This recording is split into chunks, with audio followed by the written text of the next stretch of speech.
ഇന്നലെ big boss ഹൗസിൽ നിന്ന് പുറത്തായ ഗബ്രി ഏഷ്യാനെറ്റിന് കൊടുത്ത ഇന്റർവ്യൂവിൽ തന്റെ ടോപ്പ് 5 ലിസ്റ്റും അതുപോലെ തന്നെ ജാസ്മിനി എങ്ങനെയായിരിക്കും ഗെയിം കളിക്കാൻ പോകുന്നതെന്നുള്ള കാര്യം കൃത്യമായി പറഞ്ഞിട്ടുണ്ട്.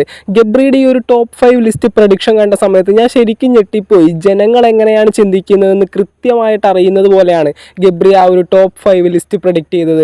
നമ്മളൊരു ടോപ്പ് 5 ലിസ്റ്റ് എന്ന് പറഞ്ഞൊരു വീഡിയോയും കാര്യങ്ങളൊക്കെ ചെയ്തിട്ടുണ്ടായിരുന്നു. അതിൽ പറഞ്ഞ അതേ കണ്ടസ്റ്റന്റിന് തന്നെയാണ് ഈ പറയുന്ന ഗബ്രിയും ടോപ്പ് 5 ലിസ്റ്റ് പ്രഡിക്റ്റ് ചെയ്തത്. ആദ്യം തന്നെ ഗബ്രി സംസാരിച്ചത് ജാസ്മിനെ പറ്റിയായിരുന്നു. ഞാൻ ബിഗ് ബോസ് ഹൗസിൽ നിന്ന് പോകുന്നതിൻ്റെ സങ്കടം എന്തായാലും അവൾക്ക് കുറച്ച് നാളുകൾ ഉണ്ടാകും. അതിനുശേഷം 100% ആക്റ്റീവായിട്ട് ജാസ്മിൻ വീണ്ടും ഗെയിമിലേക്ക് ഇറങ്ങും. എൻ്റെ പേര് പറഞ്ഞ് അവളെ കളിയാക്കുമ്പോൾ അല്ലെങ്കിൽ എൻ്റെ പേര് പറഞ്ഞ് അവളെ ഡീഗ്രേഡ് ചെയ്യുമ്പോൾ മാത്രമാണ് ജാസ്മിൻ മാനസികമായിട്ട് വീക്കായിരുന്നത്. ഞാനിപ്പോൾ ആ വീട്ടിലില്ല, എന്തുകൊണ്ടും അവളുടെ ഗെയിം ഇമ്പ്രൂവ് ആവാനായിട്ട് പറ്റിയ ഒരു സമയമാണിത്. ഇങ്ങനെയായിരുന്നു ഗബ്രി ജാസ്മിനെ പറ്റി പറഞ്ഞത്. ഇന്നലെ ഗബ്രി പോകുന്ന സമയത്ത് ജാസ്മിൻ നല്ല രീതിയിൽ മാനസികമായിട്ട് വീക്കായിട്ടുണ്ടായിരുന്നു. അവിടെ കിടന്ന് അലറി വിളിച്ചു, ഗബ്രി പോവല്ലേ, നല്ല ഗെയിമറാണ് ബിഗ് ബോസ്, ഇവനെ വിടല്ലേ എന്നൊക്കെ പറഞ്ഞ് എന്തായാലും പ്രാന്ത് പിടിച്ച ആളുകളെ പോലെ ജാസ്മിൻ അലറി വിളിക്കുന്നത് നമ്മളെല്ലാവരും ഇന്നലത്തെ എപ്പിസോഡിൽ കണ്ടതാണ്. ദെൻ അതിനുശേഷം ഗബ്രി പറഞ്ഞിരിക്കുന്നത് ടോപ്പ് 5 ലിസ്റ്റിൻ്റെ പ്രഡിക്ഷനാണ്.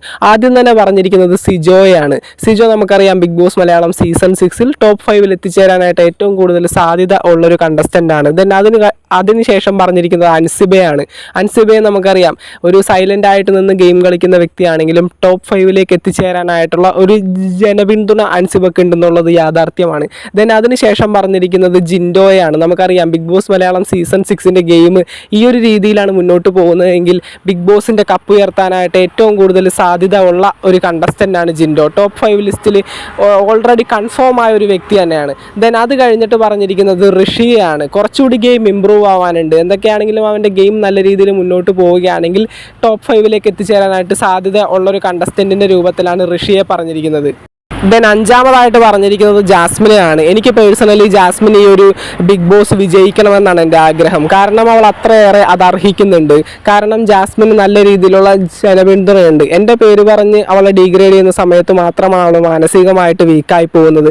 ഞാനില്ലാത്ത പക്ഷം അവൾ അവിടെ വിജയിക്കാനായിട്ട് ഏറ്റവും കൂടുതൽ സാധ്യതയുള്ളൊരു കണ്ടസ്റ്റൻ്റാണ്. ഞാൻ പേഴ്സണലി ആഗ്രഹിക്കുന്നതും Jasmine Bigg Boss Malayalam season 6 cup ഉയർത്തണമെന്നാണ്. ഇങ്ങനെയായിരുന്നു ഗബ്രിയുടെ ടോപ്പ് 5 ലിസ്റ്റ് പ്രഡിക്ഷനും അതുപോലെ തന്നെ ജാസ്മിനെ പറ്റി പറഞ്ഞതും. ഏഷ്യാനെറ്റിൻ്റെ ഇൻ്റർവ്യൂ ഗബ്രി അറ്റൻഡ് ചെയ്ത ആ ഒരു രീതി ഒരു ബിഗ് ബോസ് കണ്ടസ്റ്റൻറ്റിൻ്റെ പോലെ ആയിരുന്നു. പക്ഷേ ഗബ്രി എന്തുകൊണ്ടോ നെഗറ്റിവിറ്റി മാത്രം പരത്തുന്ന ഒരു കണ്ടസ്റ്റൻ്റായി പോയി ബിഗ് ബോസ് ഹൗസിൻ്റെ ഉള്ളിൽ. പക്ഷേ നല്ലൊരു ഗെയിമറിൻ്റെ രൂപത്തിൽ നമുക്ക് ഗബ്രിയെ കാണാം. ഇനി ഗബ്രി ഇല്ലാത്ത ബിഗ് ബോസ് ഹൗസിൽ ജാസ്മിൻ്റെ ഗെയിമും കാര്യങ്ങളും നമുക്ക് കണ്ടു തന്നെ അറിയണം എങ്ങനെയായിരിക്കും മുന്നോട്ട് പോകുന്നതെന്ന്. ബിഗ് ബോസ് മലയാളം സീസൺ 6 പുതുപുത്തൻ വിശേഷങ്ങൾക്കായിട്ട് നമുക്ക് വീണ്ടും കാണാം.